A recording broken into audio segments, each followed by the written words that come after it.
situation devient extrêmement difficile. Les soldats partent par unité entière.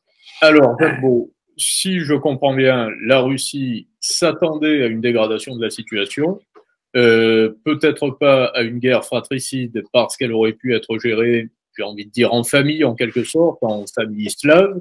Pour autant, est-ce que nous, en Europe de l'Ouest, est-ce que la France, l'Italie, l'Allemagne, même plus que nous, puisqu'il y avait plus d'engagement entre Russes et Allemands qu'entre Français et Allemands, avec Nord Stream 1 et Nord Stream 2, nous étions préparés à un tel conflit sur le plan énergétique? Est-ce qu'on s'était préparé à se dissocier totalement de l'approvisionnement en gaz russe? Non. Et pour une raison très simple, et cette raison en fait a été donnée par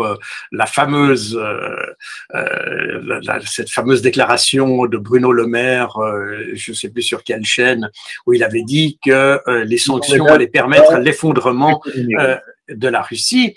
Et c'est pas une boutade, ça. C'est-à-dire que on sait maintenant que au début du conflit, c'était au mois de mars 2022. C'était au mois de mars 2022, mais ce qu'il faut savoir, c'est que, et ça on le sait de la bouche de Madame von der Leyen d'ailleurs, c'est que ces sanctions ont été préparées bien avant le conflit,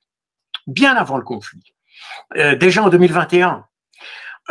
Donc, on avait déjà fait un package de sanctions qui avait pour but effectivement de provoquer l'effondrement de l'économie russe.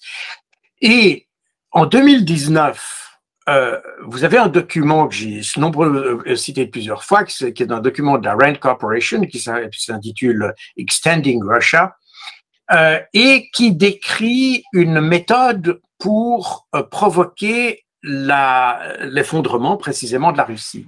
Donc en 2019. Et en 2019, ils ont décrit les sanctions qu'il fallait adopter, etc., de façon à ce que la Russie soit mise à genoux. Alors, une parenthèse à ce propos, c'est très important. Si on parle d'effondrement de la Russie, il y a une rivalité originelle entre Américains et Russes, naturellement, même après l'ère soviétique, durant l'ère post-soviétique.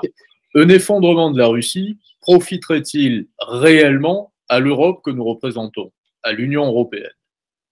Non. Alors, attendez, je vais revenir quand même à votre question précédente parce que vous laissez-moi le temps de répondre à vos questions. Donc, le problème